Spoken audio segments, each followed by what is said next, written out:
வணக்கம் நண்பர்களே. மனித உடல் என்பது வெறும் எலும்பும் சதையும் மட்டுமல்ல, அது உயிராற்றல் இயங்கும் ஓர் அற்புத கூண்டு. இந்த உயிர் உடலுக்குள் எப்படி நுழைகிறது, அது வெளியேறும் வழிதான் என்ன? நமது ஞானிகள், சித்தர்கள் மற்றும் யோகிகள் ஆயிரக்கணக்கான ஆண்டுகளுக்கு முன்பே இந்த உண்மைகளை கண்டறிந்துள்ளனர். அவர்கள் ஒருவர் இறந்த பிறகு அவருடைய ஆன்மா உடலை விட்டு எந்த வழியில் வெளியேறுகிறது என்பதை பற்றி ஆச்சரியமான ரகசியங்களை சொல்லியிருக்கிறார்கள். வாருங்கள், அந்த ரகசியங்களை காண்போம். நமது உடலில் உள்ள கண், காது, வாய், மூக்கு என பல புலன்களுக்கும் கழிவு நீக்கத்துக்கும் பயன்படும் 9 துவாரங்களை நாம் அறிவோம்.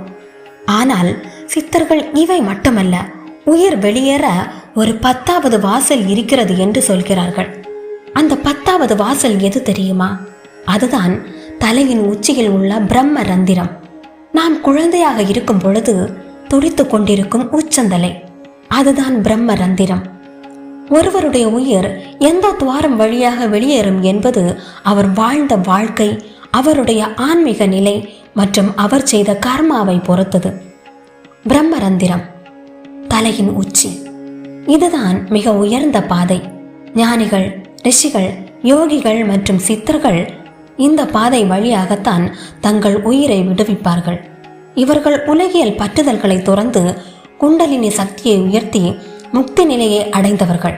அதனால் இவர்களின் ஆன்மா விழிப்புணர்வுடன் உடலை விட்டு பிரிந்து பிறப்பு இறப்பு சுழற்சியிலிருந்து விடுபடுகிறது. கண்கள், தியாகிகள், சாதுக்கள் மற்றும் தீவிர பக்தர்களின் உயிர் இந்த பாதை வழியாக செல்லும் என நம்பப்படுகிறது. இவர்கள் உலகியல் பற்றுதல்களை ஓரளவு துறந்து நற்செயல்கள் மற்றும் தியானங்களில் ஈடுபட்டவர்கள். இவர்களது ஆன்மா ஓரளவு உயர்நிலையை அடைந்திருந்தாலும் முழுமையாக முக்தி அடையாததால் பிரம்மரந்திரம் வழியாக செல்லாது. வாய், உலகியல் இன்பங்களில் அதிகம் பற்று கொண்டவர்களின் உயிர் இந்த பாதை வழியாக செல்லும். உலக இன்பங்களை பேசி உண்டு கழித்ததன் விளைவாக இந்த துவாரமே உயிரின் பயணத்திற்கான வழியாகிறது. இது புலன் இன்பங்களில் மூழ்கியவர்களின் முடிவாக கருதப்படுகிறது.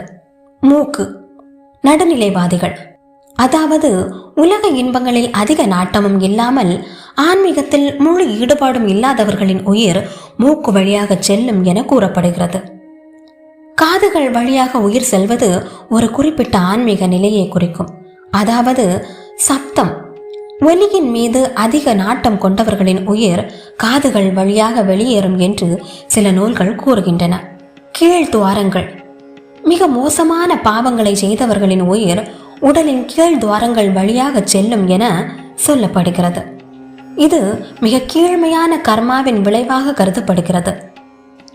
இந்த கண்டுபிடிப்புகள் வெறும் அனுமானங்கள் அல்ல, இது ஒரு அறிவியல் ஆய்வு முறையும் அல்ல. இது முழுக்க முழுக்க யோகம், ஞானம் மற்றும் ஆன்மீக அனுபவம் ஆகியவற்றின் அடிப்படையில் உருவான ஒரு அறிவியலாகும். சித்தர்கள் உயிர் பிரிந்த பின் உடலில் ஏற்படும் வெப்பம் மற்றும் உடல் உறுப்புகளின் நிலை ஆகியவற்றை கொண்டு உயிர் வெளியேறிய பாதையை அடையாளம் கண்டனர். ஒவ்வொரு துவாரத்திற்கும் ஒரு குறிப்பிட்ட அறிகுறி உள்ளது. தலையின் உச்சி வழியாக உயிர் சென்றால் உயிர் பிரியும் போது மற்ற உடல் பாகங்கள் குளிர்ந்துவிடும். ஆனால் தலையின் உச்சி பகுதி மட்டும் சூடாக இருக்கும். இது உயிர் பிரம்மரந்திரம் வழியாக வெளியேறியதற்கான மிக முக்கிய அடையாளம். முக்தி அடைந்தவர்களின் உடலும் முகமும் மிகவும் அமைதியாகவும் சாந்தமாகவும் இறுக்கமின்றியும் காணப்படும். அவர்களின் முகத்தில் ஓர் ஆழ்ந்த அமைதி நிலவும். இதுவே அவர்கள் ஞான மார்க்கத்தின் உச்சத்தை அடைந்ததற்கான அறிகுறி. உயிர் கண்களின் வழியாக வெளியேறினால் இறந்தவர்களின் கண்கள் திறந்த நிலையில் இருக்கும். கண்களில் ஒருவித நீர் வற்றிய நிலை காணப்படும். முகத்தில் ஒருவித பற்றின் அல்லது ஏக்கத்தின் குறிப்பு காணப்படும். இது அவர்கள் உலக இன்பங்களில் இருந்தும் சில உறவுகளில் இருந்தும் விடுபட முடியாமல் தவித்ததை குறிக்கும். உயிர் வாய் வழியாக வெளியேறினால் வாய் திறந்த நிலையில் இருக்கும்.